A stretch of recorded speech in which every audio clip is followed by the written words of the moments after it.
ത്രിയേക ദൈവത്തിന് സ്തുതി. ക്രിസ്തു യേശുവിൽ എൻ്റെ സ്നേഹവന്ദനം. ഇന്ന് നിങ്ങളോട് ഒരുമിച്ച് അല്പസമയം ചിന്തിക്കുവാനായിട്ട് ആഗ്രഹിക്കുന്നത് ബൈബിളിലെ ഏറ്റവും പ്രിയപ്പെട്ട ഒരു വാക്യമാണ്. ഫിലിപ്പിയർ 4:6-7. ആകുലതകളെ അതിജീവിച്ച് ദൈവിക സമാധാനം എങ്ങനെ നേടാം? വചനം ഇങ്ങനെ പറയുന്നു: ഒന്നിനെക്കുറിച്ചും വിചാരപ്പെടരുത്, എല്ലാറ്റിലും പ്രാർത്ഥനയാലും അപേക്ഷയാലും നിങ്ങളുടെ ആവശ്യങ്ങൾ സ്തോത്രത്തോടുകൂടി ദൈവത്തോട് അറിയിക്കുക അത്രേ വേണ്ടത്. എന്നാൽ സകല ബുദ്ധിയെയും കവിയുന്ന ദൈവസമാധാനം നിങ്ങളുടെ ഹൃദയങ്ങളെയും നിനവുകളെയും ക്രിസ്തു യേശുവിങ്കൽ കാക്കും. പൗലോസ് അപ്പോസ്തലൻ ഈ വചനം എഴുതുമ്പോൾ രാജകൊട്ടാരത്തിലിരുന്നോ ഓഫീസിലിരുന്നോ ഒന്നുമല്ല എഴുതുന്നത്. കാരാഗ്രഹത്തിൻ്റെ അന്ധകാരത്തിൽ ഇരിക്കുമ്പോഴാണ് ഈ വചനം എഴുതുന്നത്. മരണം എപ്പോഴും സംഭവിക്കാം, ഇനി ഞാൻ ഇവിടുന്ന് രക്ഷപ്പെടുകയില്ല എന്നുള്ള മാനസികാവസ്ഥയിൽ ആയിരിക്കുമ്പോഴാണ് അദ്ദേഹം സഭയോട് പറയുന്നത്, ഒന്നിനെക്കുറിച്ചും വിചാരപ്പെടരുത്. സ്വന്തം ജീവിതത്തിൽ വലിയ പ്രതിസന്ധികൾ നേരിട്ട ഒരാൾക്ക് മാത്രമേ ഇത്രയും വലിയൊരു ഉറപ്പ് നമുക്ക് തരുവാനായിട്ട് കഴിയുള്ളൂ. ജീവിതത്തിൽ പ്രശ്നങ്ങൾ ഉണ്ടാകരുത് എന്നല്ല ഇവിടെ പറയുന്നത്, മറിച്ച് എത്ര വലിയ പ്രശ്നങ്ങളായാലും അത് നേരിടേണ്ട രീതിയാണ് പൗലോസ് അപ്പോസ്തലൻ ഇവിടെ പഠിപ്പിക്കുന്നത്. ഭയവും ആകുലതയും വരുമ്പോൾ അതിനൊരു പ്രാർത്ഥനയാക്കി മാറ്റുക. നിങ്ങളുടെ ആവശ്യങ്ങൾ ദൈവത്തോട് ചോദിക്കുക.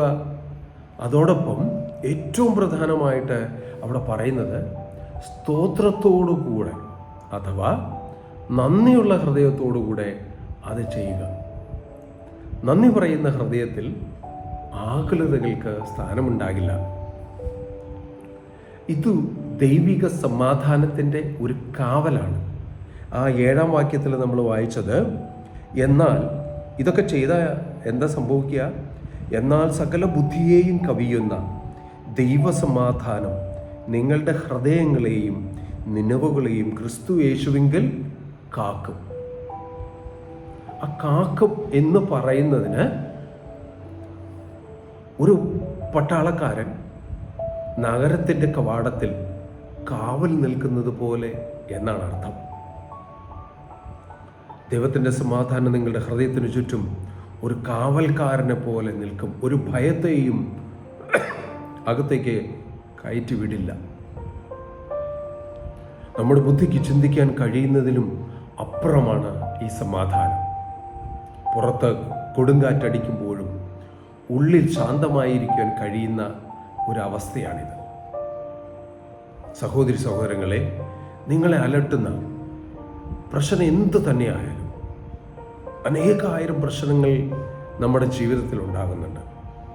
അത് ആരോഗ്യത്തെക്കുറിച്ചാണെങ്കിലും, സാമ്പത്തികമാണെങ്കിലും, മക്കളില്ലാത്തവരാണെങ്കിലും, വീടില്ലാത്തവരാണെങ്കിലും, നല്ലൊരു ജോലി കണ്ടെത്താൻ പറ്റാത്തവരാണെങ്കിലും, നല്ലൊരു തുണയെ കണ്ടെത്താൻ പറ്റാത്തതാണെങ്കിലും, എന്ത് പ്രശ്നമായിക്കോട്ടെ അത് കർത്താവിൻ്റെ പാദങ്ങളിലേക്ക് സമർപ്പിക്കുക. ഇത്രയും കാലം നമ്മളെ വഴി നടത്തിയ, നമ്മോട് കൂടെ ഇരുന്ന, നമ്മുടെ ആവശ്യങ്ങളോടുകൂടെ ഇരുന്ന, ഏത് സമയത്തും കാവൽക്കാരനായിരുന്ന കർത്താവിൻ്റെ തിരുസന്നിധിയിലേക്ക് നമ്മുടെ ആകുലതകളെ, പ്രയാസങ്ങളെ, ആവശ്യങ്ങളെ നന്ദിയുള്ള ഹൃദയത്തോടെ സമർപ്പിക്കുക. ആകുലതകൾ നിങ്ങളുടെ ഉറക്കം കെടുത്തുവാനായിട്ട് അനുവദിക്കരുത്. പ്രാർത്ഥനയോടെയെല്ലാം കർത്താവിൻ്റെ തൃപ്പാദത്തിലേക്ക് സമർപ്പിക്കുക. നിങ്ങൾ അനുഭവിക്കുന്ന ആ ഭാരത്തിന് പകരം സ്വർഗീയ സമാധാനം അത് ദൈവം തരും. നമ്മുടെ ജീവിതത്തിൽ പലപ്പോഴും മറന്നു പോകുന്ന ഒരു കാര്യമാണ് നന്ദി പറയുവാനായിട്ട്.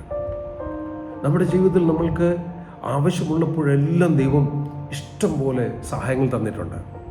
പക്ഷേ എത്ര പ്രാവശ്യം നമ്മൾ നന്ദി പറഞ്ഞു നന്ദിയുള്ളവരായിട്ട് ജീവിച്ചു എന്ന് ആലോചിക്കേണ്ടതുണ്ട്. നമ്മളുടെ കുഞ്ഞുങ്ങളെ പഠിപ്പിക്കുമ്പോഴും ആഹാരം തരുന്ന സമയത്ത്, ആഹാരം കഴിക്കുന്നതിന് മുമ്പ് അവരോട് പ്രാർത്ഥിച്ച് ദൈവത്തിനോട് നന്ദി പറഞ്ഞിട്ട് ആഹാരം കഴിക്കാനായിട്ട് പറയണം. നമ്മുടെ രോഗങ്ങൾക്ക് സൗഖ്യം വരുമ്പോൾ നന്ദി പറയണം. ഓരോ ആവശ്യങ്ങളും നിറവേറ്റി തരുമ്പോൾ നമ്മൾ നന്ദി പറയണം. എന്ന് ആലോചിക്കൂ, നിങ്ങൾക്ക് ആർക്കെങ്കിലും ഒരു ചോക്ലേറ്റ് ഒരാൾ തന്നു കഴിഞ്ഞാൽ നിങ്ങളെന്ത് പറയും? താങ്ക് യു പറയും. ഒരു 5 ഗ്രാമുള്ള ഒരു ചോക്ലേറ്റത്തിന് ഒരു നന്ദിയാണെങ്കിൽ ഒരു ദിവസത്തിൽ ഏറ്റവും ചുരുങ്ങുന്ന 1 കിലോ ആഹാരം കഴിക്കുന്നവരാണ് നമ്മൾ. അപ്പോൾ എത്ര നന്ദി പറയണം? 200 നന്ദിയെങ്കിലും നമ്മൾ പറയണം. എത്ര നന്ദി പറഞ്ഞാലും മതിയാവില്ല. കാരണം കർത്താവ് അതിന് മാത്രം അനുഗ്രഹങ്ങൾ നമ്മുടെ ജീവിതത്തിൽ നൽകിയിട്ടുണ്ട്. നമ്മുടെ ഈ ബുദ്ധിമുട്ടും പ്രയാസമൊക്കെ എല്ലാവരുടെയും ജീവിതത്തിലുള്ളതാണ്. അത് നമുക്ക് മാത്രമുള്ളതല്ല. അതെല്ലാം ദൈവത്തോട് അടുപ്പിക്കാനുള്ള ഒരു കാര്യമായിട്ട് നമ്മൾ അതിനെ മാറ്റണം. എങ്കിലാണ് ആ സമാധാനം നമ്മൾക്ക് കിട്ടും. എന്ത് കാര്യം ചെയ്യുന്നതിന് മുമ്പും ദൈവത്തോട് ആലോചന ചോദിക്കുക. കൂട്ടുകാരോടും ഭാര്യയോടും ഭർത്താവിനോടും സഹോദരങ്ങളും മറ്റുള്ള മാതാപിതാക്കളോടൊക്കെ ചോദിക്കുന്നതിന് മുമ്പ് ദൈവത്തിനോടൊന്ന് ചോദിക്കുക. കർത്താവേ, ഞാനിത് ചെയ്യാൻ പോവുകയാണ്, നീ എനിക്ക് ആലോചന പറഞ്ഞു തരണം, നീ എനിക്ക് വഴി കാണിച്ചു തരണേ, ഇത്ര നീ എന്നെ നടത്തിയല്ലോ, ഇനി എന്നെ നടത്തുമെന്ന് എനിക്ക് ഉറപ്പുണ്ട്. ആ ഒരു സന്തോഷത്തിൽ ദൈവത്തിങ്കിലേക്ക് നമ്മുടെ പ്ലാനുകളും പദ്ധതികളും സമർപ്പിക്കുക. ഇന്നല്ലെങ്കിൽ നാളെ അത് ശരിയാകും. കർത്താവിൻ്റെ സമയത്തിന് നമ്മൾ തന്നെ വിട്ടുകൊടുക്കുക. നമ്മളെ വഴി നടത്തിയവനല്ലേ, ഭാരപ്പെടേണ്ട. എല്ലാത്തിനും പരിഹാരം ദൈവം തമ്പുരാൻ നൽകിയിട്ടുണ്ട്. നമുക്കിത് പ്രാർത്ഥിക്കാം. തമ്പുരാനെ, ഈ ദിവസത്തിനായി നന്ദിയോടെ സ്തുതിക്കുന്നു. നീ ഞങ്ങൾ അനുഗ്രഹിച്ച ഒരു സുപ്രഭാതവും കൂടെ ഞങ്ങൾക്ക് നൽകി ഞങ്ങളെ പരിപാലിച്ചതിനായി നന്ദിയോടെ സ്തോത്രം. കർത്താവ്, ഈ വചനം കേൾക്കുന്ന എല്ലാ മക്കളെയും നിന്റെ തൃപ്പാദത്തിലേക്ക് സമർപ്പിക്കുന്നു. ഈ വചനം ഷെയർ ചെയ്യുന്ന എല്ലാ മക്കളെയും സമർപ്പിക്കുന്നു.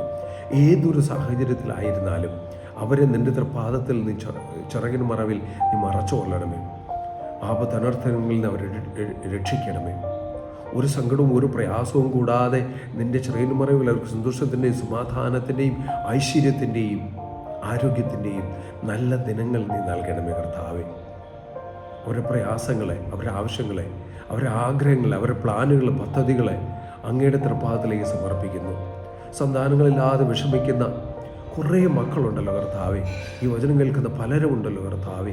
വേദന കൊണ്ട് പൊളയുന്ന സകല മക്കളെയും നീ ആശ്വാസകരങ്ങൾ നീട്ടി അവർക്ക് കർത്താവേ നീ ആശ്വാസം കൊടുക്കണമേ.